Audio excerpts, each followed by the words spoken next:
Tranche de couple, les histoires et le monde vitaminé de Guillaume et Max, saison 3. Bonjour, bonsoir, nous sommes Guillaume et Max et nous sommes très heureux de vous retrouver pour ce 6e épisode de la saison 3 de Tranche de couple. Épisode qu'on a choisi d'intituler « Ne nous fâchons pas ». C'est important de ne pas se fâcher. Après, restons courtois il y a quelques semaines, cette fois-ci on s'est dit qu'il ne fallait pas se fâcher. Tout d'abord, un grand merci d'être si nombreux à nous écouter. Comme d'habitude, on vous invite à vous abonner à ce podcast pour être notifié des nouveaux épisodes qui sont diffusés le lundi tous les 15 jours. Et entre-temps, on se retrouve sur notre page Facebook et notre compte Twitter, toujours tranche le chiffre 2, couple au singulier, comme le nom du podcast. Vous pouvez aussi nous envoyer un message par email sur tranche le chiffre 2, couple au singulier, @gmail.com.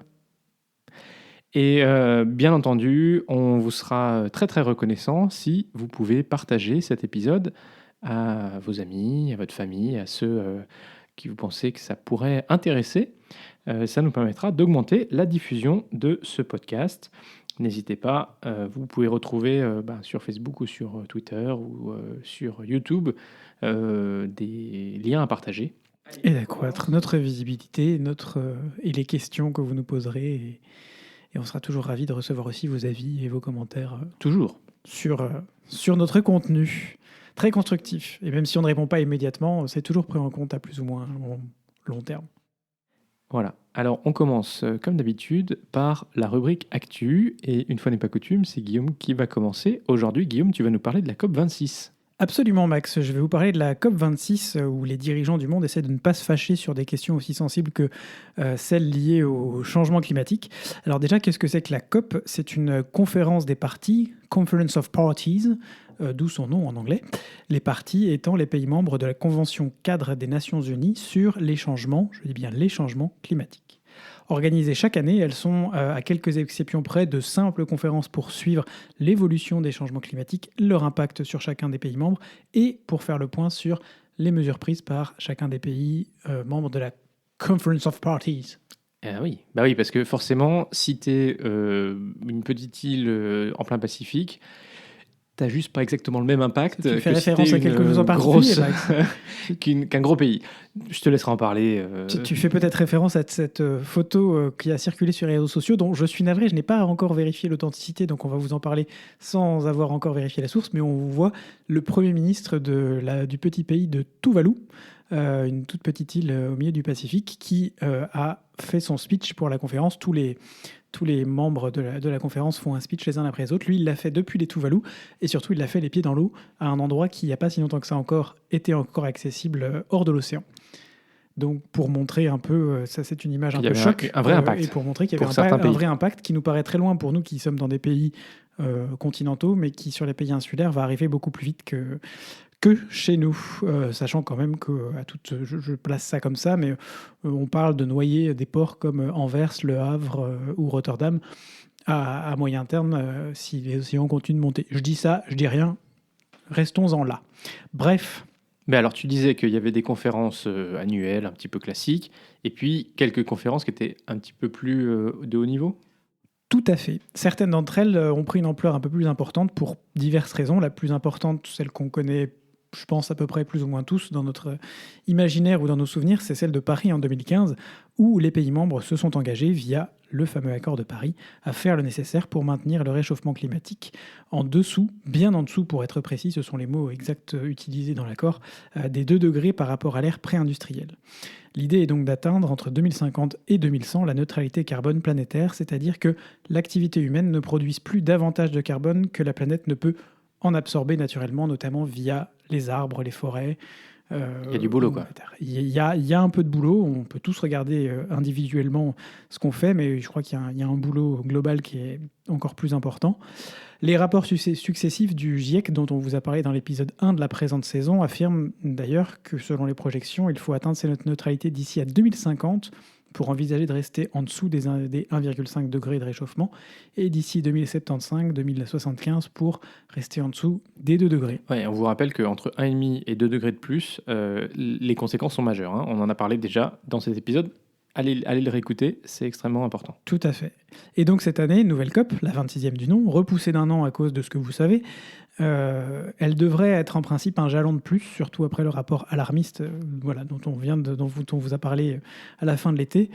Bon, ils le sont tous, en somme, les rapports du GIEC, mais on a de plus en plus un sentiment quand même d'urgence absolue et d'aller dans le mur, comme le disent déjà certains politiques. Et certains activistes, un certain nombre d'experts aussi, sans pour autant... on a toujours un peu de mal à comprendre ce qui va se passer.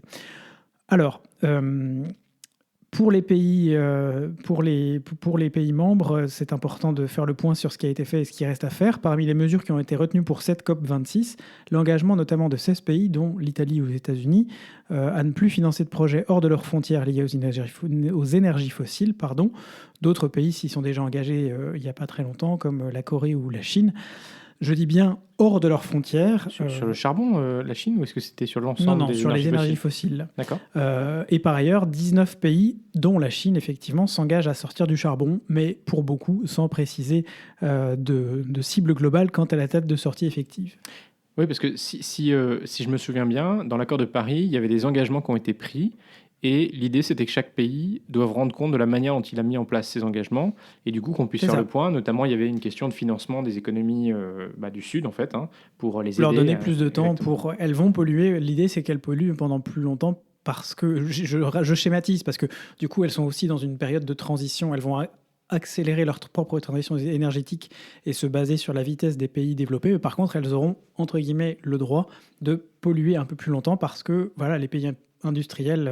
c'est nous qui avons pollué quand même. C'est nous qui avons pollué, pays développés qui avons pollué pendant des années. Et voilà. Donc, ça fait partie des choses qui ont été acceptées. Aujourd'hui, ça ne va pas sans créer d'ailleurs des frictions, notamment chez nos amis du gouvernement populiste flamand, n'est-ce pas, dont la ministre de l'Environnement a, il n'y a pas très longtemps, remis en cause.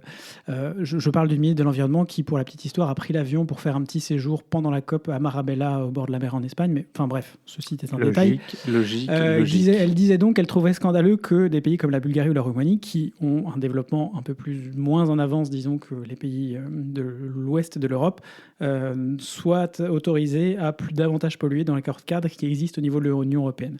C'est encore un autre sujet, c'est en dehors de la COP, mais voilà, on se dit que c'est un peu quand même, il y a encore un peu de mauvaise foi et on ne sait pas trop où se mettre en fait entre l'écologie politique qui paraît être toujours un peu extrémiste et pour moi c'est pas forcément toujours la bonne façon d'aborder les choses. Peut-être que je suis un peu bisounours, mais voilà. Et cette espèce d'anti-écologie populiste qui existe de notre côté. Enfin bref, c'est un peu confusant. Mais du coup, il y a des nouveaux accords qui sont prévus ? Ah, tout à fait. Il y a de nouveaux accords effectivement sont prévus, dont un qui était très attendu, c'est sur un accord sur la déforestation, compte tenu du rôle des forêts, et en particulier des forêts primaires sur l'absorption du carbone.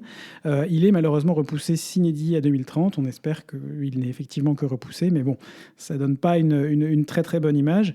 On notera cependant que l'Inde, qui jusqu'à maintenant était restée très très floue sur ses objectifs de neutralité carbone, a donné une date. Il s'agit de 2070. C'est la première fois que l'Inde s'engage sur une date qui est assez lointaine, mais bon, voilà, pour atteindre la neutralité carbone. Voilà, alors finalement, si toutes ces COP se sont souvent terminées, même les plus cruciales, sur des accords que d'aucuns qualifieraient à minima, c'est compliqué, Max, c'est pas toi qui vas nous dire le contraire, de mettre toute une tablée de quasiment 200 pays d'accord. Certains experts s'interrogent, et moi personnellement je m'interroge aussi avec eux, ils se demandent si finalement la meilleure nouvelle pour Glasgow, cette COP26, mais la plus mauvaise pour notre ami Boris Johnson, ne serait pas un échec et pas d'accord pour sortir d'un rythme qui jusqu'à maintenant était confortable, mais finalement peu engageant en vrai et qui n'incitait pas vraiment à bouger, à faire bouger les choses plus rapidement. Max, tu as... Je dodeline de la tête. Mais c'est voilà, je comprendrais qu'on n'ait pas la même... Moi, je suis toujours un peu intéressé par les trucs un peu, tu vois, un peu rebelles. Oui, bien sûr, mais le truc, c'est que même si je mesure et je suis d'accord que ça n'avance pas comme on le souhaiterait et que c'est compliqué, il faut aussi avoir en tête que le fait de réunir l'ensemble des pays de la planète et que des petits pays, il y a notamment je crois que c'était ministre des Affaires étrangères d'un pays qui a mis les pieds dans le plat et qui a dit vous n'avez pas atteint vos objectifs, vous n'avez pas, enfin c'est du name and shame qui est public et mine de rien ces rencontres régulières ça permet quand même de mettre un petit peu de pression pour essayer d'avancer et de faire avancer les choses. Et on arrive quand même à obtenir quelques petites choses. C'est insuffisant, j'en suis tout à fait d'accord. Et là, je crois aussi que la société civile, elle a un vrai rôle à jouer pour pousser les États à faire mieux. Mais je sais pas, je suis pas sûr que si on rate ou si on fait un complet échec, que ça va être suffisant pour faire un wake-up call et demain on se dit allez on recommence et c'est parti. Tu vois, je sais pas. Voilà, mais bon, sujet complexe. Non, c'est un sujet complexe, c'est sûr. Mais c'est pas nous qui avons la réponse, probablement. Mais bon, allez, on a tous aussi le pouvoir de faire changer les choses, soit en interpellant nos politiques, soit aussi dans notre vie quotidienne. Encore une fois, c'est pas nous tout seuls à notre échelle qui allons vous faire tout bouger, mais on a tous une part de responsabilité quand même dans cette affaire de réchauffement climatique. D'un Boris Johnson à l'autre, Max, dans On décrypte l'Europe, tu veux nous faire le point sur les relations entre l'Union européenne et le Royaume-Uni, et même entre la France et le Royaume-Uni. Oui, c'est pas simple, Guillaume. C'est pas simple. Ne nous fâchons pas, j'ai dit ne nous fâchons pas. Des sujets complexes. Tu m'étonnes. Alors la situation, ça sent le poisson.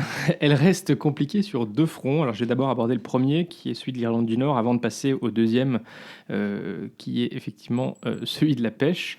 Alors, le premier concerne effectivement donc l'Irlande du Nord. On l'avait mentionné déjà à plusieurs reprises.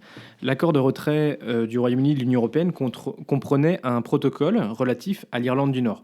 C'était nécessaire parce que, vous le savez, l'Union européenne fonctionne grâce à un marché unique qui permet aux marchandises de circuler librement au sein de l'Union européenne sans droit de douane. Donc, l'objectif, c'était de mettre en place des contrôles sur la mer située entre l'Irlande du Nord et le reste du Royaume-Uni, pour éviter qu'on ait des contrôles à la frontière physique entre l'Irlande et l'Irlande du Nord, qui auraient naturellement recréé des tensions. On se souvient de l'accord du Vendredi Saint qui avait permis de calmer des périodes de violence extrêmement fortes. Donc où est-ce qu'on en est ? Eh bien, le Royaume-Uni continue de contester les mesures découlant du protocole sur l'Irlande du Nord. Logique, vu qu'il a été ratifié par le Royaume-Uni. Alors en fait, depuis l'entrée en vigueur du protocole, le gouvernement britannique a systématiquement reporté l'application d'un certain nombre de mesures de contrôle, invoquant notamment le Covid, les risques pour l'économie en Irlande du Nord, etc. Bla bla bla. Alors il continue de faire monter la pression vis-à-vis de Bruxelles, en dénonçant un accord qui serait intenable. On le rappelle, c'est eux qui l'ont négocié et signé. Et il continue de menacer, d'invoquer l'article 16 de ce protocole qui permettrait de suspendre son application, ce qui mécaniquement ferait escalader les tensions entre le Royaume-Uni et l'Union européenne. Alors pour autant, à ce stade, ça reste une menace. Certains disent que le gouvernement britannique ne pouvait pas mettre sa menace à exécution avant la COP26, de crainte que ça ne fasse dérailler cette conférence sur le climat. Lol. Le Royaume-Uni ne semble pas prêt, dans tous les cas, à un compromis, puisque la Commission, elle a fait un geste en proposant début octobre des mesures allégées pour faciliter la mise en œuvre de ce protocole. Donc elle a encore à nouveau fait des pas vers le Royaume-Uni. Mais malgré 3 semaines de discussion entre les officiels de la Commission et ceux du gouvernement britannique, aucune avancée. Donc je le disais, du côté de l'UE, on n'a pas l'intention de se laisser faire, et en rétorsion à une possible invocation de l'article 16, les réflexions sont déjà en cours dans les capitales pour essayer de déterminer quelles seraient les sanctions sectorielles qui pourraient être mises en place. Certains considèrent d'ailleurs que, en rétorsion, l'Union devrait suspendre l'accord de libre-échange au global, qui est en vigueur avec le Royaume-Uni. On a un accord de libre-échange avec eux ? Oui, le trade l'accord de libre-échange. C'est ce qui était issu du Brexit. Exactement. Enfin, vous savez, le Brexit, on a d'abord négocié le départ, y compris avec combien ils nous doivent, et ensuite on a négocié l'accord commercial sur la relation future. Il faudrait qu'on se renseigne, savoir s'ils ont bien payé la facture en preuve. C'est un peu compliqué. Donc, si l'Union européenne suspend l'accord de libre-échange, ça aurait pour effet de remettre automatiquement des tarifs douaniers, et autant dire que ça aurait un sacré coût pour les Britanniques. Ça va chauffer, pour revenir sur un podcast, titre d'un podcast précédent. Mais bon, en fait, tu nous as parlé de 2 sujets. Ça, c'en est un. Il y a encore plus épineux que ça, c'est ça ? Alors, le second sujet, c'est la pêche. Oh, ça me fait penser tout de suite à la femme d'AG Economics dans... Non, comment elle s'appelle ? La femme du chef dans Astérix, qui se balade toujours avec un poisson en train de taper les autres. Oh, c'est un peu ça, en fait. Alors, pas étonnant que ce soit la pêche, le deuxième sujet, parce que, vous vous souvenez, c'était le sujet le plus complexe de l'accord sur la relation future avec celui de l'Irlande du Nord. Tiens. Alors, vous l'avez sans doute entendu à la radio, à la télé. Il y a une dispute entre la France et le Royaume-Uni, cette fois, concernant la pêche, qui dure depuis plusieurs mois et qui, elle aussi, monte en pression. Alors, on peut se dire que c'est un peu étonnant parce que finalement, la pêche, c'est 0,06% du produit intérieur brut français et 0,1% du produit intérieur brut britannique. Alors, pourquoi est-ce qu'on en arrive là ? C'est comme on est arrivé à toutes les guerres, de la symbolique. Voilà. Alors, en fait, rentrons dans le détail. Le Brexit a mis fin à un accord qui a été signé dans la baie de Granville entre le Royaume-Uni et les gouvernements autonomes des îles de la Manche qui déterminaient les droits de pêche des bateaux français dans les eaux des îles de Jersey et Guernesey. Alors, l'accord commercial entre l'Union européenne et le Royaume-Uni, post-Brexit, contenait un arrangement sur la pêche, mais il semblerait visiblement que les interprétations des Français et des Britanniques soient pas exactement alignées. Alors, en fait, c'est parce que l'accord il est un petit peu ambigu. Il dit que les pêcheurs français sont autorisés à continuer à pêcher dans ces eaux s'ils peuvent prouver qu'ils pêchaient dans ces eaux avant, sans spécifier quelle preuve est nécessaire pour prouver qu'ils étaient bien pêcheurs dans ces eaux avant. Alors, le Royaume-Uni, dans l'application de cet accord, demande des preuves de géolocalisation des bateaux, ainsi qu'une preuve des récoltes, des pêches. Et bien sûr, les autorités britanniques reconnaissent que beaucoup des petits bateaux n'ont pas de système GPS, qui rend difficile la possibilité de prouver la géolocalisation. Ils disent aussi que certains bateaux avaient peut-être le droit de pêcher dans ces eaux, mais qu'en réalité, ils n'en ont jamais fait usage et que par conséquent, ils ne devraient pas être autorisés à le faire dans le cadre des nouvelles règles. Côté français, on considère que l'accord commercial permet de continuer à pêcher dans les eaux en question, donc une certaine continuité, et que les relevés papier qu'ils avaient devraient être suffisants. Alors au final, la France dénonce le fait que seulement 90% des licences de pêche pour les eaux de Jersey et Guernesey ont été accordées.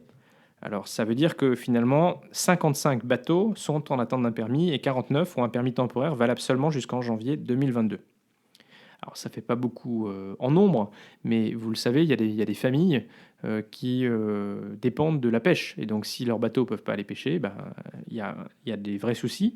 Et puis, par ailleurs, les Français considèrent que c'est un petit peu un test de la capacité de l'Union européenne à défendre ce qui a été acquis dans l'accord commercial entre l'Union européenne et le Royaume-Uni, et que ceci créerait un dangereux précédent pour de futures disputes si on lâchait sur ce point. L'enjeu, il est bien sûr aussi interne, continuer à montrer aux eurosceptiques le coût que représente un divorce avec l'Union. Et Paris pousse donc pour que Bruxelles se mouille dans cette histoire. Oh, le petit jeu de mots. Dans le même temps, pour forcer les Britanniques à bouger, la France elle-même fait monter la pression avec le président français qui a menacé d'appliquer des mesures de rétaliation, refus pour les bateaux de pêche britanniques de débarquer dans les ports français, hausse des contrôles aux frontières, contrôles sanitaires sur les produits britanniques, hausse des contrôles de sécurité sur les bateaux britanniques et les camions. Et pour l'instant, les discussions continuent sans résultat. Oui, mais la bonne nouvelle quand même, c'est que les discussions continuent, parce qu'il n'y a pas si longtemps que ça, c'était quasiment fini. On avait l'impression qu'on allait arriver à ces mesures qui étaient un premier cran, un cran supplémentaire. Quand même. J'ai un peu l'impression que malheureusement, avec les Britanniques, à moins de leur mettre la pression...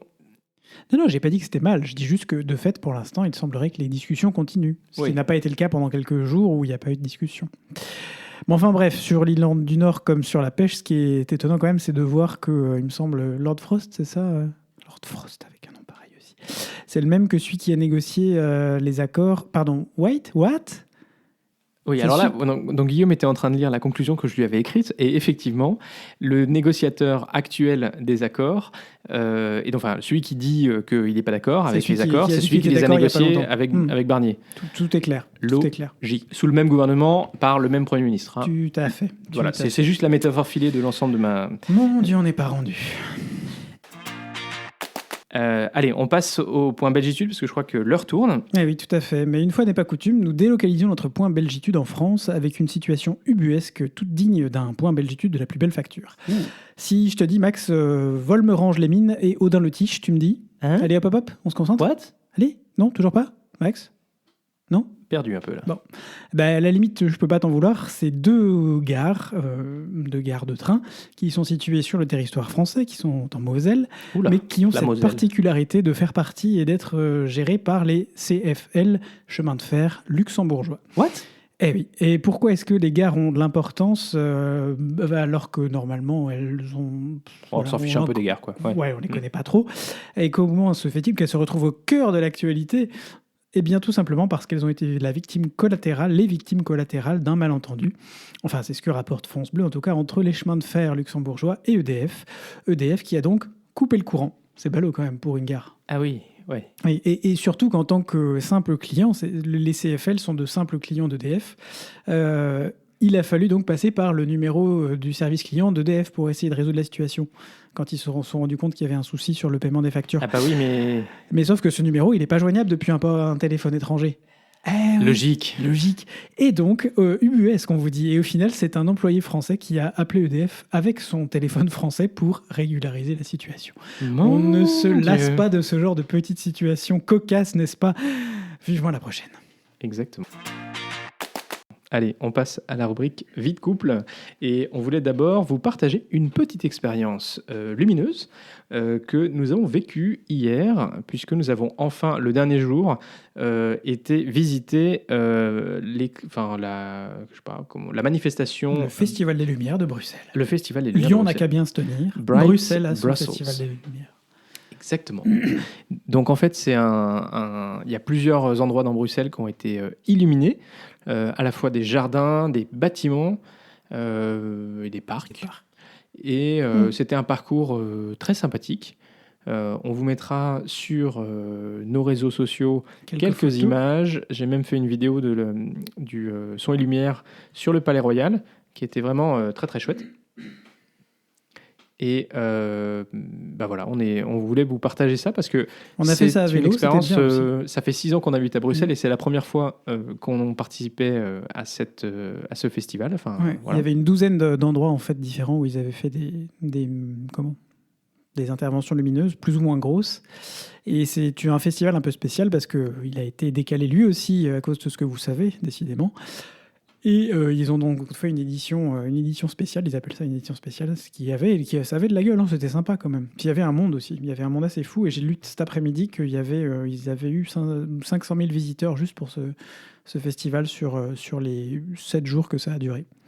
Donc une bonne idée de sortie si vous revenez à Bruxelles, normalement c'est au mois de février. Peut-être si on y pense, on vous en reparlera dans un prochain podcast. Si vous voulez venir passer un week-end ici, faites-nous signe. Hein, et si ça vous intéresse de voir des photos, vous pouvez aussi aller sur le site bright.brussels en anglais et vous aurez des photos des différentes expositions. Il y avait une quinzaine d'expositions, d'installations qui étaient mis en place. Et en tout cas, Lyon n'a qu'à bien se tenir effectivement parce que, on peut le dire, il y avait beaucoup de monde. Et on a passé une très bonne soirée du coup, une petite sortie tous les deux, c'était sympa comme tout. Et je crois qu'on a été la seule journée la seule soirée où il ne pleuvait pas, ce qui n'était pas désagréable non plus. Tout à fait. Revenir sec à la maison, c'est quand même top. On se rend pas compte, hein, mais enfin bref. Du coup, ne nous fâchons pas non plus entre nous. Alors, déjà, on voudrait vous parler de WeBloom. Max, tu veux nous parler un peu de WeBloom rapidement parce que du coup, c'est un peu notre inspiration aussi pour ce podcast. Oui, alors on fait une petite référence à WeBloom. On aura l'occasion de vous en reparler. Peut-être qu'on en fera une rubrique ou peut-être qu'on fera une petite interview avec Claire et Anthony. Mais WeBloom, c'est effectivement un service qui a été lancé par deux amis, Claire et Anthony, pour accompagner les couples dans la préparation du mariage ou dans la réflexion sur comment structurer une vie de couple dans la durée. Et donc, ils ont une super newsletter qui paraît le mercredi. Et sur les conseils de Claire, je me suis abonné. Enfin, je nous ai abonnés pour que nous puissions utiliser quelques-uns des sujets qu'ils mettent dans leur newsletter pour venir nourrir cette partie alimenter vie de couple. notre partie vie de couple. Parce que c'est vrai parfois on réfléchit un peu, on a peur de tourner en rond, de vous parler toujours des mêmes choses. Donc on est et puis parfois on parle de notre routine ou des petites choses qu'on a faites sans rentrer nécessairement dans le fond de la manière dont on perçoit ou dans la manière dont on vit notre vie de couple, dans les relations humaines, puisque c'est ça aussi qui est parfois un peu compliqué. Absolument. Et donc du coup, comme on a dit qu'aujourd'hui on ne se fâchait pas, on a repris le thème de la dernière newsletter qui est en fait la critique dans le couple. assumer la pas toujours critique, évident, finalement, quand c'est même. pas toujours facile d'assumer la critique dans le couple. Et on a tous vécu des moments un peu, parfois un peu bizarres ou un peu de tension, n'est-ce pas? Où l'un fait une petite critique à l'autre. Alors nous, vous le savez, si vous nous suivez Ah, depuis nous, un certain on temps. se rentre dedans. Non, mais on nous, assume. déjà, on a tendance à être un peu. Ouais, on se lance des pics. Ça fait partie aussi de ça. On se fait des petits trucs. Mais c'est pas forcément de la critique méchante. C'est plus une petite remarque. Mais parfois, il se peut. Et moi, Parfois, j'en ça ai touche conscience un aussi. petit peu. Parfois, ça touche un peu plus. C'est pas superficiel. Ça touche un peu plus. On se rend pas forcément compte. Je ne me rends pas forcément compte. Et je peux lancer une critique qui va être un peu plus blessante. Bon, faut dire qu'en général, on est assez expressif. Hein, donc, c'est ça. On n'est pas du genre à laisser tomber, à cacher les choses sous le tapis. Ça va on vite va se voir, soit sur mon visage ou mon expression. Parfois, je vais même. Ou la mienne, on va aller bouder. Voilà. Ça nous est arrivé d'aller bouder. Mais c'est l'avantage d'avoir une grande maison aussi. Exactement. Maintenant, on peut bouder assez loin. Alors, après, on s'est mis d'accord sur une chose avec Guillaume, c'est qu'on essayait de ne pas s'endormir fâché. Tout à fait. Et ça, c'est un bon conseil. Parce que je crois qu'il y a eu une fois où on s'est pris la tête et on a mal dormi tous les deux. Et on n'aime pas mal dormir, ni l'un ni l'autre. Non. Donc, on préfère se faire des câlins. Une première suggestion de notre part, c'est de ne jamais s'endormir fâché. Je crois que c'est important. Toujours, deuxième suggestion, comme je le disais, ne pas cacher sous le tapis les choses qu'on aurait besoin de se dire. Troisième suggestion, faire attention à la manière dont on dit les choses, parce que Tout à fait. Juste la manière d'exprimer la critique, elle va forcément avoir un impact sur la manière dont elle va être reçue. Et donc, il y a différentes manières de dire « Ah, tiens, t'aurais pu être un peu plus gentil avec moi » ou tu vois, genre soit sur le ton de l'humour ou alors... L'exemple qu'il donne dans la newsletter, c'est « Ah, par contre, tu as beaucoup parlé ce soir, c'était pas facile d'en placer une. D'ailleurs, j'ai été obligé de t'interrompre plusieurs fois. » C'est pas super fin, effectivement. Voilà. C'est pas... Mais après, voilà... Parfois, dans le flow de l'action, n'est-ce pas, on se rend pas forcément compte. Donc, si jamais vous n'arrivez pas à respecter cette troisième idée de ne pas déjà lancer la pique, effectivement, bah après, il y a toute la partie, les suggestions A et 2 qui sont valables. Voilà. Et alors, si ces questions vous intéressent, parce qu'en fait, vous vous êtes jamais vraiment posé la question dans votre couple, comment éviter de vous prendre la tête ou comment simplement et le premier qui me répond de ne pas se mettre en couple, je lui réponds lâche. N'hésitez pas aussi à aller voir le site donc, de WeBloom. On vous dit qu'on reviendra sur le sujet, mais ils ont un chouette parcours et donc vous pouvez aller voir leur site pour en savoir un peu plus. Tout à fait. Merci Max. Voilà, et comme l'heure tourne, je pense qu'on va s'arrêter là pour la partie vie de couple et on va simplement clore cet épisode avec la partie découverte. Guillaume, aujourd'hui, tu nous parles de culture, comme d'hab, et de musique. Tout à fait, ne nous fâchons pas non plus avec nos chères têtes blondes, n'est-ce pas ? Sortons-les, surtout que c'est les vacances de Toussaint. Alors là, c'est un peu fini, vous avez encore les vacances de Noël ou les vacances de février, de carnaval, de printemps, enfin comme de Pâques, peu importe. Il y a les mercredis, et les samedis et les dimanches. Je voulais vous parler de la musique pour toutes, tous et surtout les plus jeunes. Coup de projecteur cette semaine sur la Philharmonie des enfants, fraîchement ouverte dans les locaux de la Philharmonie de Paris, porte de Pantin dans le 19e arrondissement. Bah, tu dois savoir, parce que tu as travaillé. Absolument, tout à fait. Ce nouvel espace de 1000 m² est dédié aux 4-10 ans et leur permet, au travers de 30 activités liées au monde et à la découverte de la musique, de compléter une offre déjà riche de propositions ponctuelles pour les plus jeunes à la Philharmonie, d'ateliers, de concerts, etc. Et donc moi, j'ai pas le droit d'y aller. C'est que pour les 4-10 ans. Alors, en fait, toi, tu peux y aller, mais par contre, faut que j'amène un bon bain.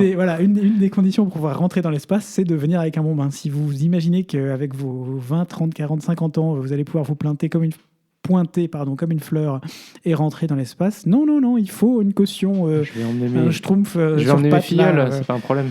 Absolument, bah oui, moi je t'en piquerai une pour pouvoir emmener. La mienne, elle est un peu trop jeune encore pour que je puisse l'emmener, donc... Mais voilà, donc vous pourrez alors tester la forêt des sons, des machines sonores, un espace en scène, des voix par milliers et par ici la musique. Nos chères têtes blondes peuvent donc s'improviser tour à tour violonistes, trompettistes, chanteurs ou encore chefs d'orchestre en dirigeant même un orchestre grandeur nature mais virtuel. Top, hein. Si la musique classique a évidemment une part importante, il est bien ici question de faire le tour de toutes les musiques européennes ou ailleurs autour du monde.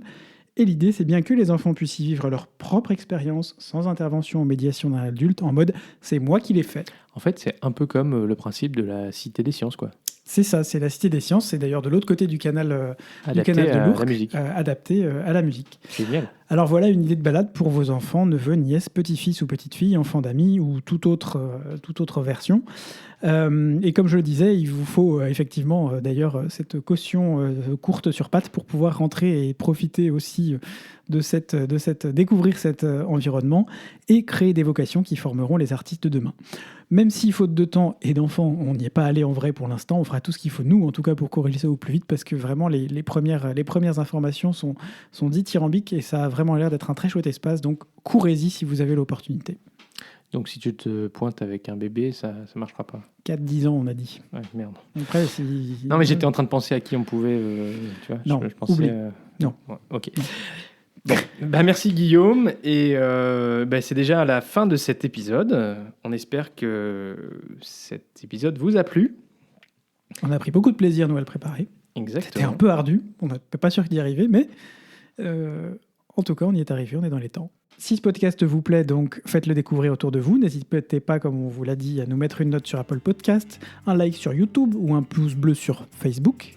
Ce podcast est diffusé le lundi tous les 15 jours et pour les plus pressés, même le dimanche soir, en avant-première. Alors d'ici au prochain épisode, portez-vous bien, gros bisous. Et à très vite pour de nouvelles tranches vitaminées.